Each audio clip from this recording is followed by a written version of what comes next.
Bonjour à tous et bienvenue sur la chaîne Ufologie Dynamique. Aujourd'hui, on va s'intéresser dans la section ouvrages, bien sûr, à un nouvel ouvrage. Il s'agit de OVNI, danger, appel à la vigilance de Bob Pratt. Alors, on va voir en détail ce que contient ce livre.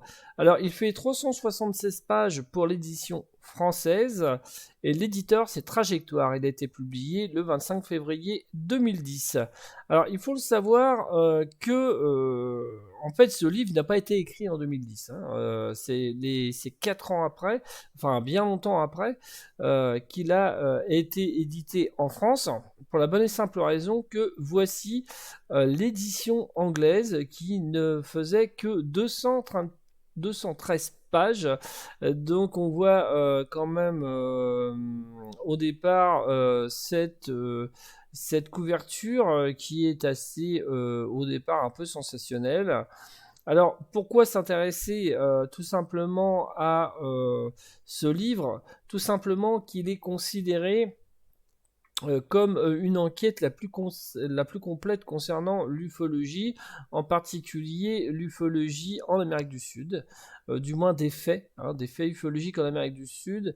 Donc on va regarder ça de plus près. Alors cette édition en fait date de 1996. Ça a été écrit, ça a été imprimé en 1996 et donc ça a été ensuite traduit donc en 2010. Donc voilà pour, euh, pour cet ouvrage. Alors que dit cet ouvrage en couverture? On va regarder tout de suite.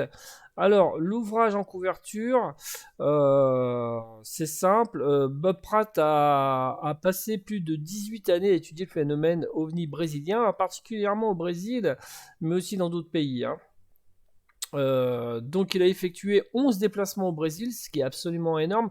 Et d'ailleurs, il faut le savoir que c'est le seul chercheur au niveau mondial à avoir été autant sur un même lieu pour enquêter sur des faits extrêmement inquiétants, voire troublants. Donc il a effectué 11 déplacements au Brésil, se rendant dans bon nombre de localités de l'arrière-pays. Il a enquêté sur plus de 200 dossiers et interrogé plus de 1700 personnes. C'est absolument énorme. Les résultats de ces recherches sont toujours troublants, parfois effrayants, et devraient relativiser les affirmations de ceux qui, sans avoir étudié la situation en son ensemble, soutiennent que tous les visiteurs extraterrestres sont amicaux et qu'ils ne veulent que du bien. Alors, effectivement, on a plutôt dans cette approche euh, une version complètement différente de ce qu'on trouve dans beaucoup d'ouvrages ufologiques. Disons que habituellement, c'est vrai que c'est traité en fait d'une manière assez pacifique en fait, ou véritablement factuelle, comme quoi en fait le phénomène est présent mais ne s'intéresse pas à nous. Ben, vous allez voir que c'est absolument inquiétant ce qu'on lit dans cet ouvrage. Et c'est vrai qu'il a un côté au départ, le titre, lorsqu'on voit le titre du livre, on se dit, bon, c'est vrai que ça paraît un petit peu sensationnel. OVNI, danger, appel à la vigilance, c'est vrai que c'est un livre un peu choc au départ. Sachant que c'était quand même là dans l'édition française assez relativisé quand même, heureusement. Mais vous allez voir que les enquêtes sont tout à fait sérieuses, sont parfaitement documentées. Alors on va s'intéresser quand même à Bob Pratt. Alors voici par exemple Bob Pratt là ici que l'on voit. Alors il s'agit en fait d'un document que je vous mettrai en lien, que vous pourrez télécharger. Il s'agit du Bob Pratt File, c'est-à-dire que c'est un document regroupant plutôt tous ses travaux. C'est un document de 591 pages. Donc là, on le voit. À gauche, vous avez en fait sur cette photo Janucieux de Souza constitue sa rencontre lors de sa résistance. Alors c'est pas là. Alors là, ce que vous voyez, voilà, donc c'est des cavaliers en fait. Vous voyez en fait des cavaliers sur la photo. Et puis, en fait, de gauche à droite, vous avez Daniel Centeno, Omar Forti et le lieutenant de l'armée Jorge Antequera. Et lui, il est à pied. On le voit là au milieu de la photo. Il est à pied. Donc, il se trouve en Bolivie, entamant une randonnée au cœur des Andes pour examiner les rapports selon lesquels un ovni s'était écrasé. Donc il faut savoir qu'en fait Bob Pratt a véritablement sillonné l'Amérique du Sud. C'est un des seuls chercheurs à avoir passé autant de temps en Amérique du Sud dans les populations locales pour enquêter sur des observations qui ne correspondent pas obligatoirement aux observations classiques que l'on peut retrouver par exemple aux États-Unis ou en Europe. Et vous allez voir, c'est vraiment absolument passionnant. Alors, je voudrais, juste avant de faire la présentation un peu de l'ouvrage, m'arrêter quand même sur l'auteur, parce que c'est important de savoir ce qu'a fait cet auteur, et pourquoi, en fait, tout simplement, je vous présente cet ouvrage. Donc, Bob Pratt a passé plus de 18 années. Il a passé plus de 18 années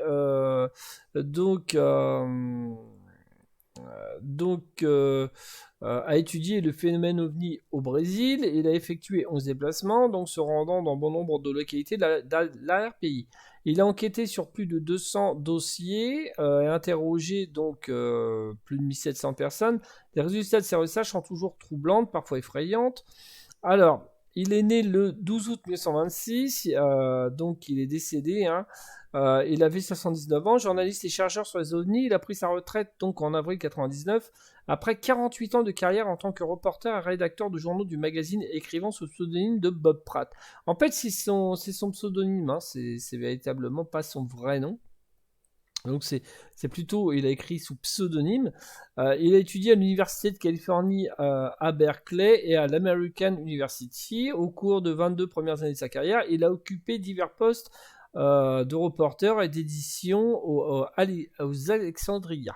Donc en Virginie, une gazette, au Charlottesville de Virginie, au Daily Progress, donc à différents en fait journaux et même au Buffalo, New York, au Evening News par exemple.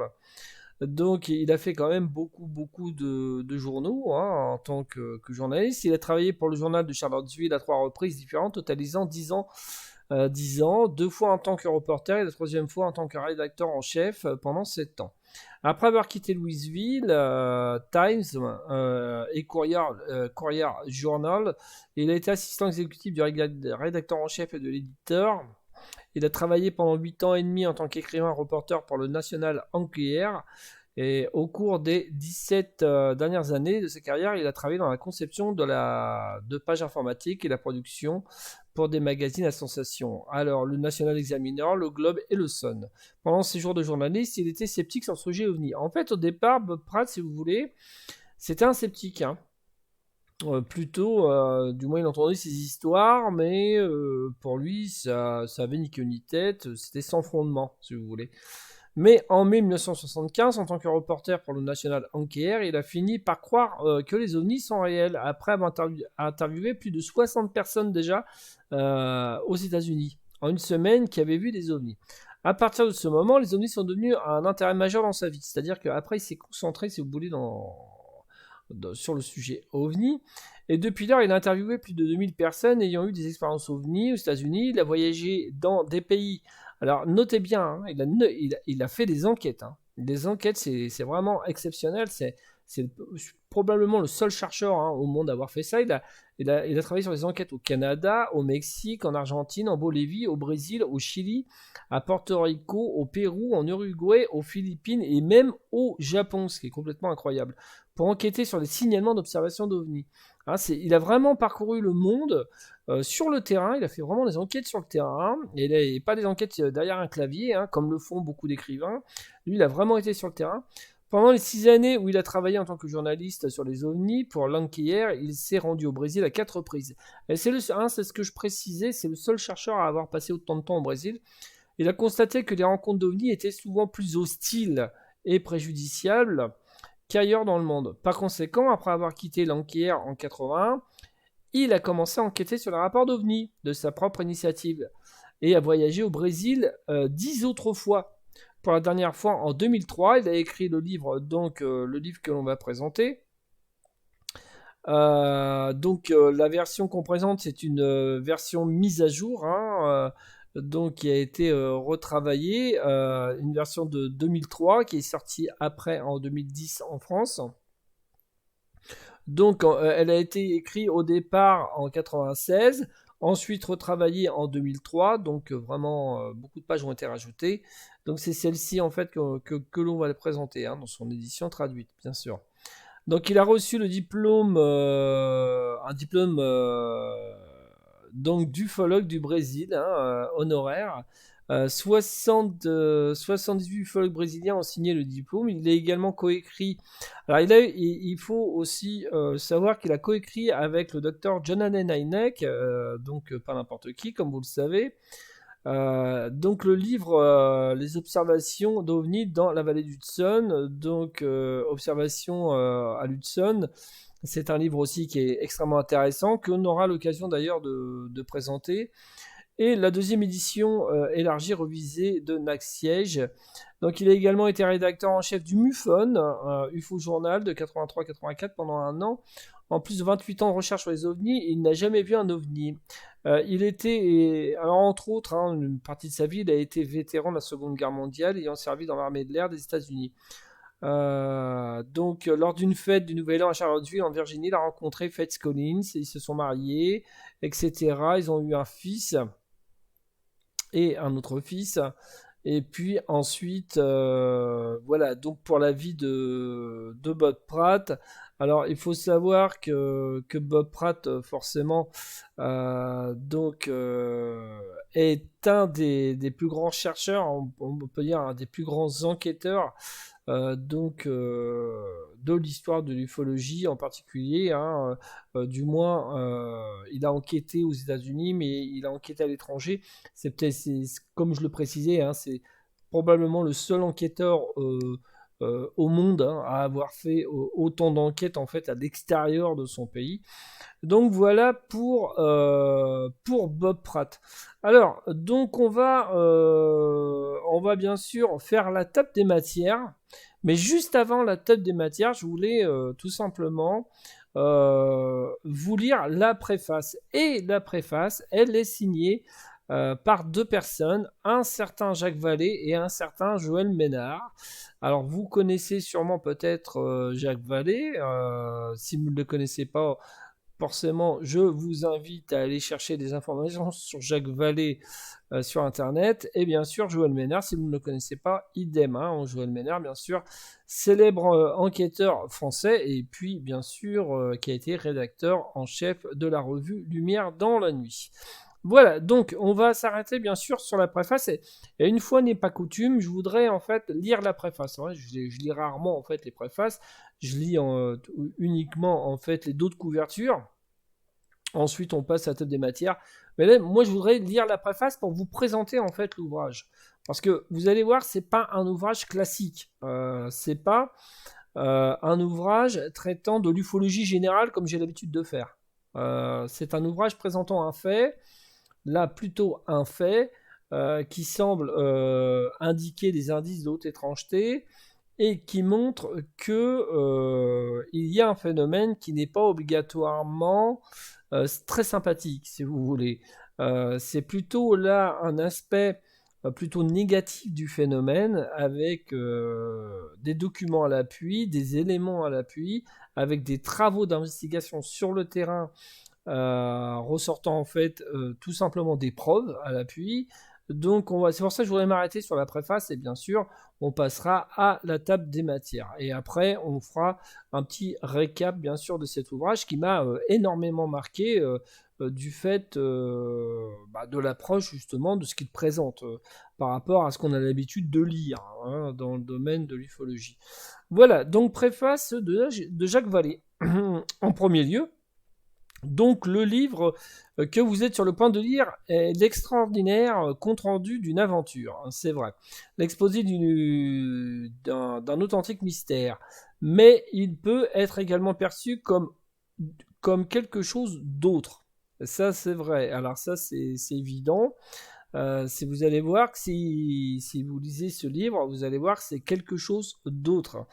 Donc, un avertissement à destination des scientifiques réellement intéressés par le recul des frontières de nos connaissances. La personne qui se rend dans une bibliothèque en vue de se procurer des informations sur le phénomène OVNI se retrouve face à des étagères complètes offrant un choix déconcertant de livres prétendant détenir la solution de ce mystère.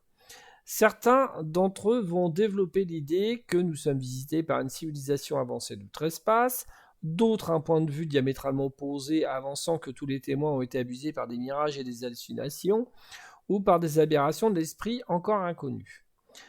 Et chaque théorie se situant entre ces deux courants possède ses partisans et ses détracteurs. Ça, on le sait très bien. On commente assez d'informations sur ce sujet. Donc, qui se lancent souvent de violentes accusations. Les opinions au sujet des ovnis sont aussi variées et désordonnées que le phénomène peut l'être lui-même. Ça, c'est vrai. Il ressort de toutes ces confusions cette remarquable constatation. Ces livres proposent tout un tas de spéculations, mais très peu de dossiers solides. Mais c'est vrai, c'est tout à fait vrai. Il émane d'auteurs qui analysent et comparent les comptes rendus d'observations dont ils ont eu vent dans d'autres ouvrages.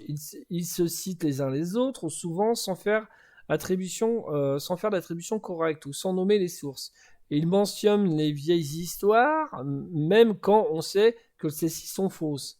Ça, c'est vrai, parce qu'il y a énormément d'ouvrages d'où il y a des histoires qui ont été débunkées par la suite. Et malheureusement, l'ufologie a beaucoup d'ouvrages avec de fausses histoires. Voilà. Et ils spéculent sans fin sur de possibles causes et sur des effets probables. Bon, ça, on le sait. Hein. Beaucoup d'ufologues ont toujours une position un peu prophétique, comme quoi ils avaient une vérité entre les mains alors qu'ils n'en avaient aucune. Donc les quelques livres qui font un réel apport en termes de connaissances originales écrits par des auteurs qui se sont effectivement rendus sur le terrain. Voilà, c'est ça que je voulais dire. C'est pour ça que je voulais présenter ce livre, parce que là, c'est pas un livre, comme je disais, généraliste, si vous voulez. Comme j'ai souvent présenté, parce que j'ai souvent présenté des livres généralistes pour la connaissance en fait générale de l'ufologie. Là, on va s'intéresser véritablement à quelque chose de ciblé. Voilà.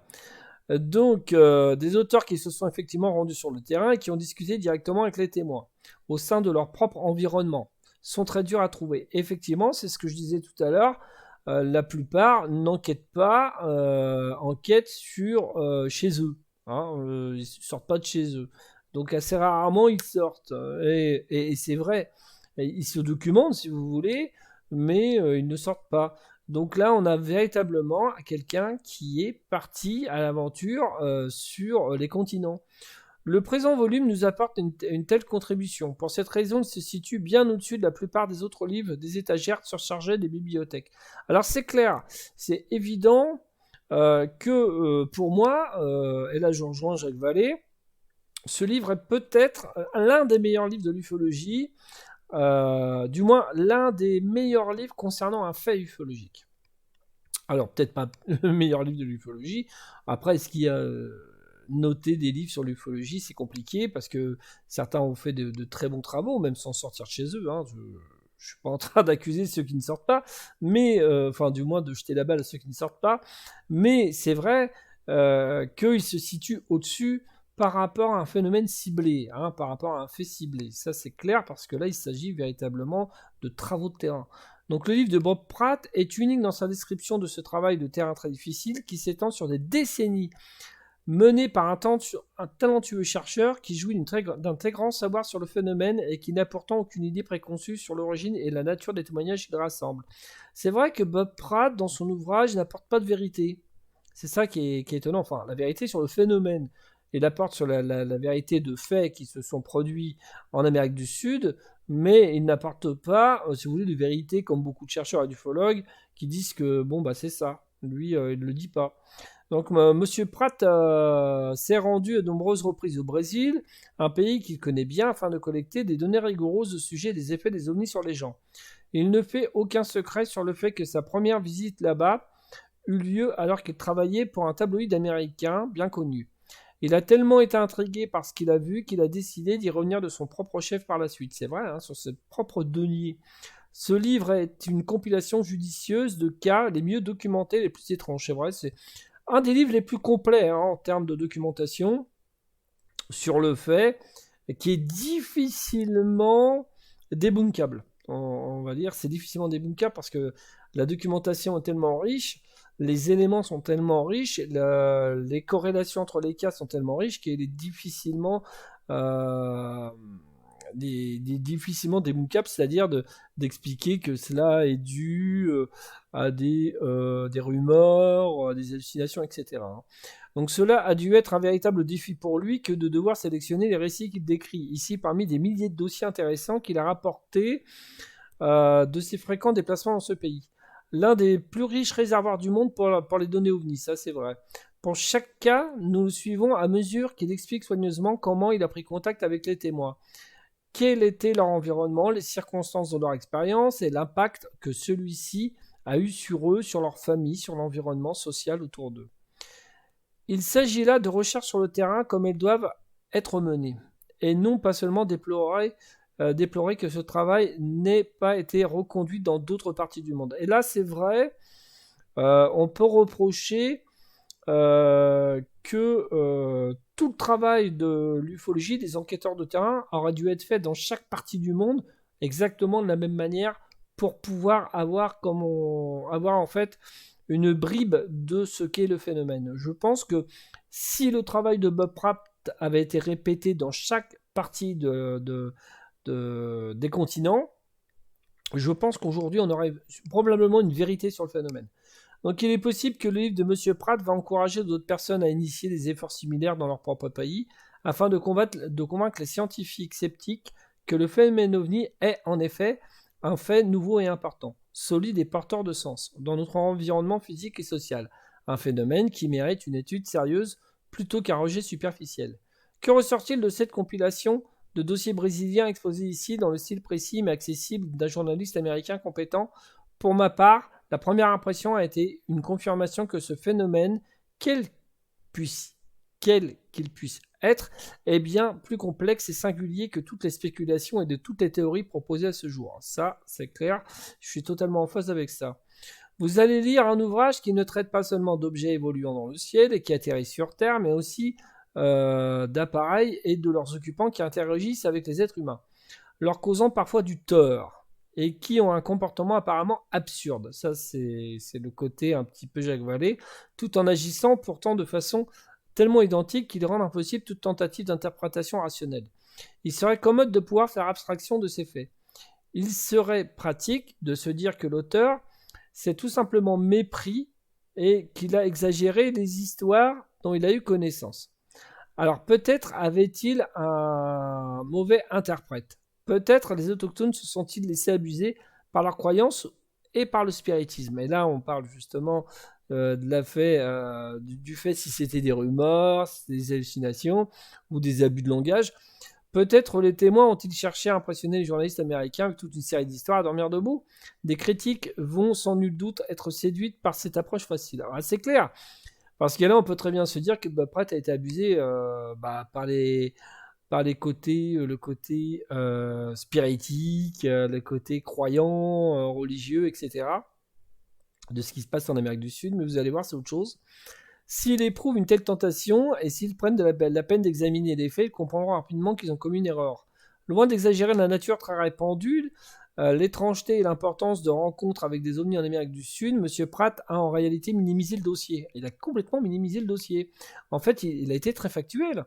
Aucun critique ne pourra s'en tirer avec un examen superficiel de ses conclusions. Non, c'est totalement impossible. Moi, je l'ai eu 2 fois. Personnellement, c'est impossible. On ne peut pas le critiquer parce qu'il a lui-même minimisé les faits, alors que les faits sont très impressionnants. En tant que scientifique qui a recherché le même type d'informations au cours des 3 voyages différents au Brésil, dans la région de Sao Paulo, de Rio de Janeiro et dans le Nord-Est, je prends conscience que j'ai pu recueillir est bien plus limité que la riche moisson de témoignages collectés par M. Pratt. Mais c'est suffisamment pour garantir une confirmation de première main de la réalité du phénomène. Indépendant de lui, il m'est arrivé de me pencher sur le même rapport. Les docteurs qu'il a interrogés sont réels. Et ils évoquent des blessures qui se sont bien documentées. Ça, c'est parfaitement documenté sur au niveau des archives. Les experts militaires dont certains ont apporté leur propre témoignage au sujet des ovnis qu'ils ont observés quand ils étaient de service sont également réels. Donc tout le monde est réel. Monsieur Pratt s'est rendu partout, accompagné par des interprètes expérimentés, avec l'appui de chercheurs locaux dévoués eux-mêmes qualifiés. Si ce rapport comporte une faiblesse, elle provient de la difficulté à convaincre à quel point l'impact causé par le phénomène ovni est profond et considérable sur tout ce magnifique pays qu'est le Brésil. Il faut se tenir sur les rives de l'Amazone au crépuscule pour bien saisir l'énormité du mystère qui nous entoure et de la perspective qu'il nous offre de nous diriger vers de nouvelles connaissances. Cette impression est écrasante. Il est pratiquement illusoire de pouvoir convaincre par le biais d'un livre, c'est clair.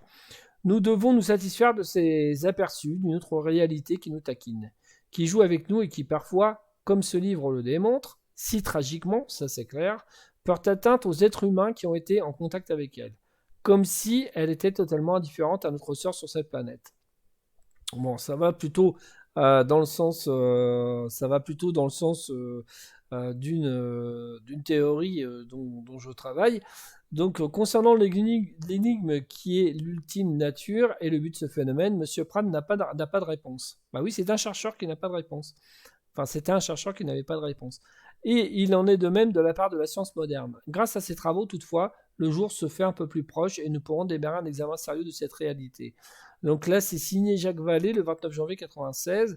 C'était après la lecture de la première version, si vous voulez, donc du livre. Alors, on va s'arrêter sur la deuxième préface. C'est signé Joël Ménard. Donc, trop souvent, les personnes qui s'intéressent en toute bonne foi au phénomène ovni ont tendance à croire qu'il représente un espoir pour l'humanité. C'est une possibilité qu'on peut effectivement envisager, qu'il est même naturel et logique d'espérer. Mais il serait imprudent d'en faire une certitude, car bien peu d'éléments concrets rendent cette perspective vraisemblable, ça c'est clair. Efforçons-nous de croire avant tout ce qui est correctement avéré. Encore faut-il pour cela connaître les faits. Et notre époque, malgré l'accumulation des évidences, tarde étrangement à ouvrir les yeux sur cette réalité. C'est pourquoi le livre de Bob Pratt est précieux. Mais il nous relève un aspect du phénomène ovni qui n'est certainement pas réjouissant. Ça, c'est clair, je peux vous le dire. On peut imaginer à la lecture des événements dramatiques qui se sont déroulés il y a une trentaine d'années dans le nord-est du Brésil que cette région du monde a eu le triste privilège de subir ces agressions absurdes. On peut parler véritablement d'agressions absurdes. Est-ce vrai ? Donc, les données recueillies au cours des quelques décennies par les ufologues montrent que c'est à la fois vrai et faux. La région de l'embouchure de l'Amazone semble avoir été la cible principale de ces attaques. Pourtant, on connaît des exemples dans toutes les régions du globe. Un travail effectué sur cette question à partir de 1997 a permis de recenser un peu plus de 200 cas au travers du monde, dont près d'un tiers au Brésil, pour la plupart dans le nord-est du pays. Le phénomène semble donc très inégalement réparti sur la planète. Pourquoi ? Nous n'en avons pas la moindre idée. Il ne sert à rien de donner telle ou telle réponse à cette question.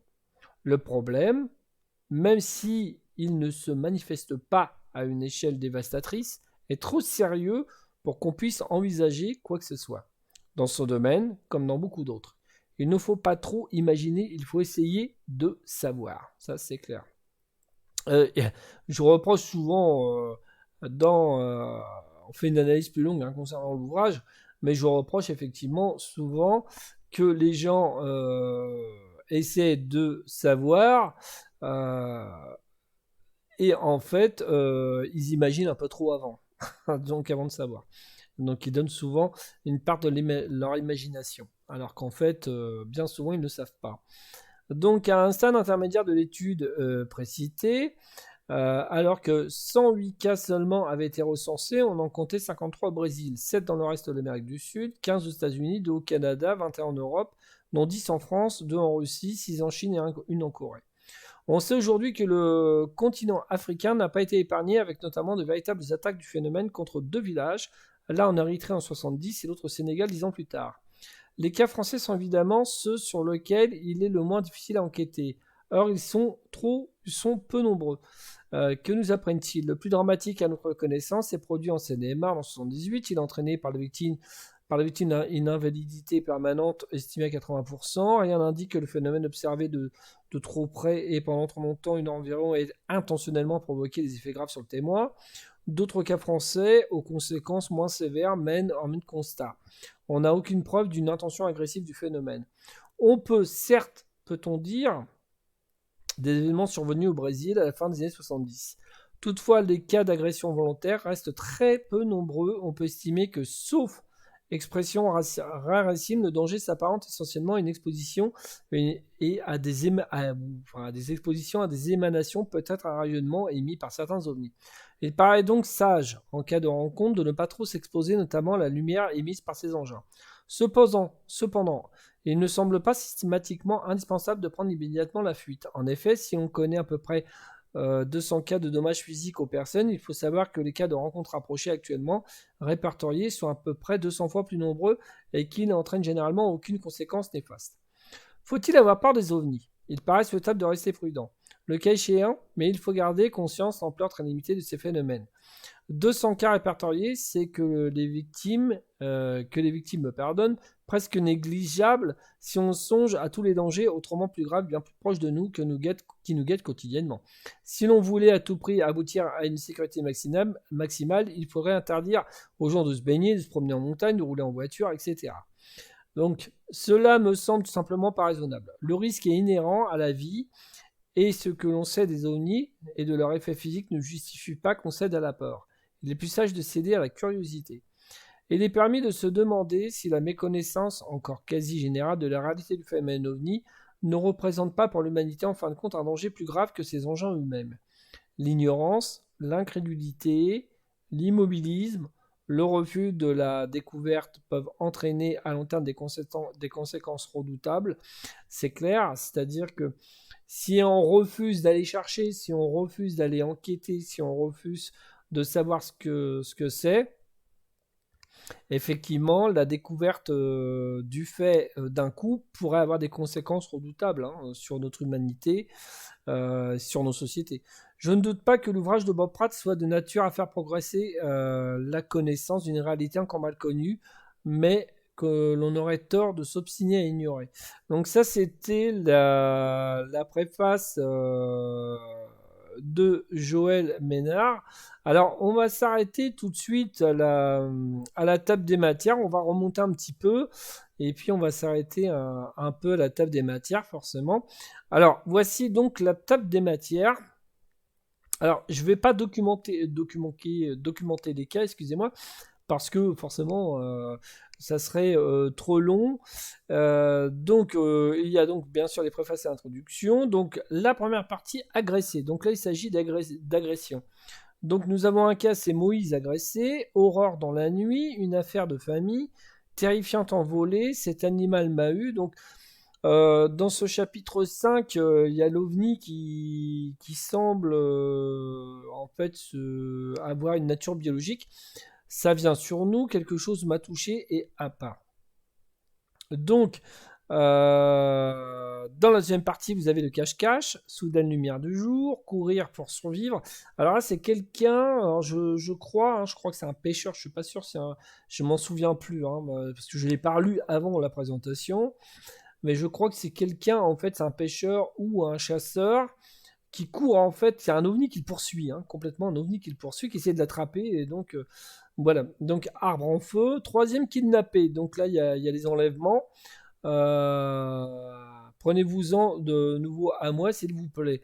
Donc, il y a des gens, en fait, qui ont une certaine relation avec le phénomène, et lui ont pris ses dents. Un homme brisé portait disparu une journée. Donc il y a des gens qui auraient été kidnappés, selon les enquêtes de Bob Pratt. Quatrième partie, un phénomène redoutable. Le feu arrive, les blessés anéantis.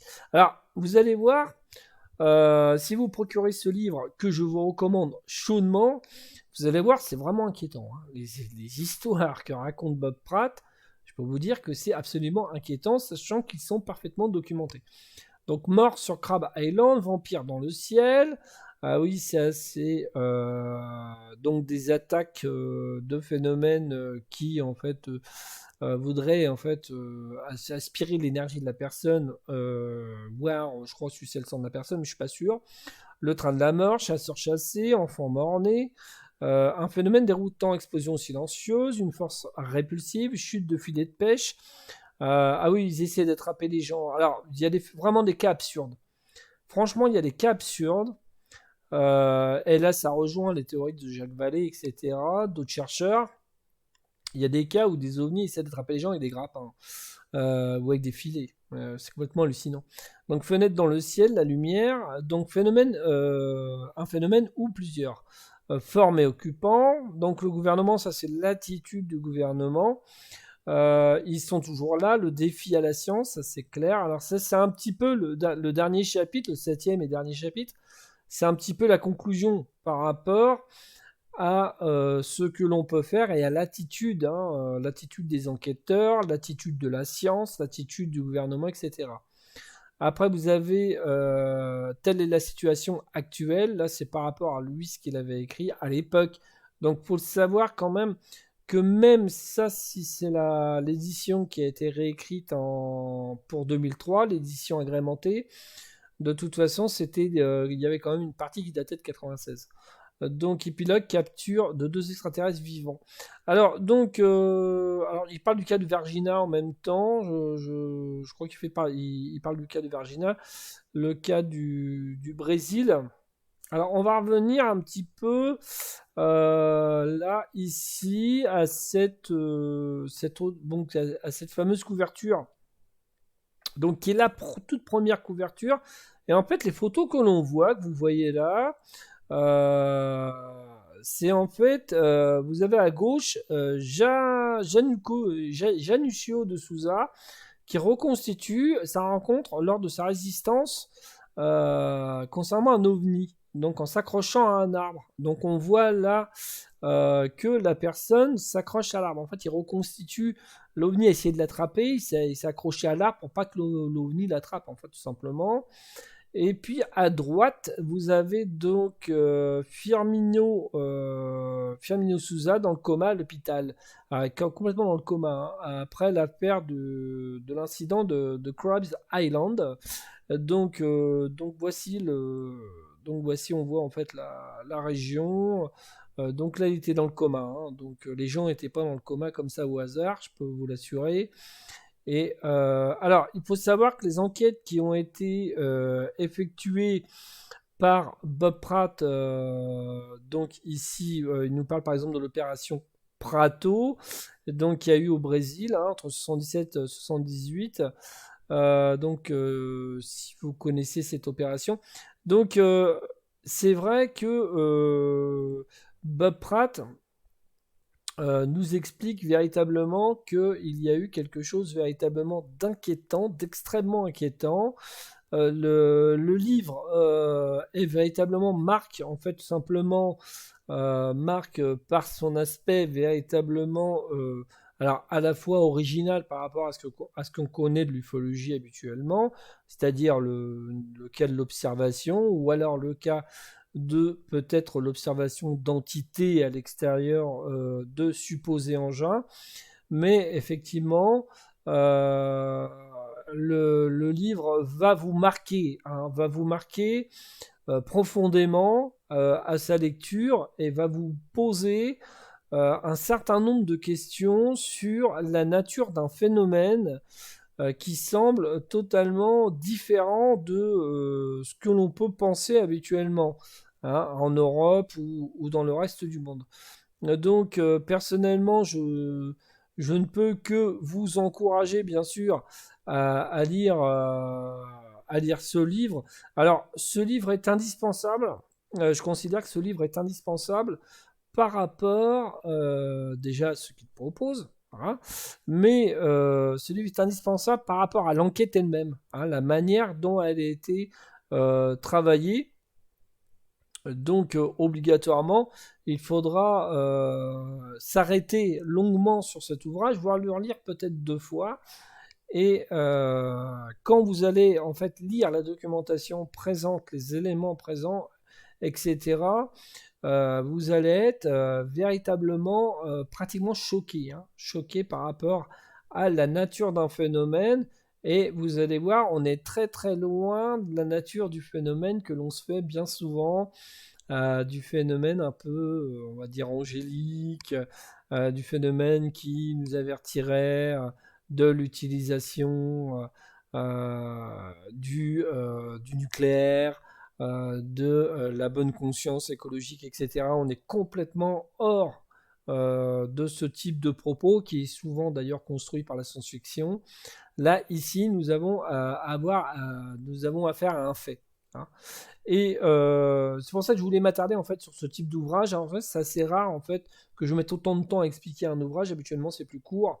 Mais je voulais véritablement là m'attarder non pas sur un ouvrage, comme je le disais au départ de la présentation, un ouvrage généraliste, mais là un ouvrage plutôt ciblé sur un fait. Voilà, donc n'hésitez pas, je vous mettrai bien, hein, bien sûr, pour essayer de vous procurer le livre, il est toujours en vente, il n'y a pas de souci.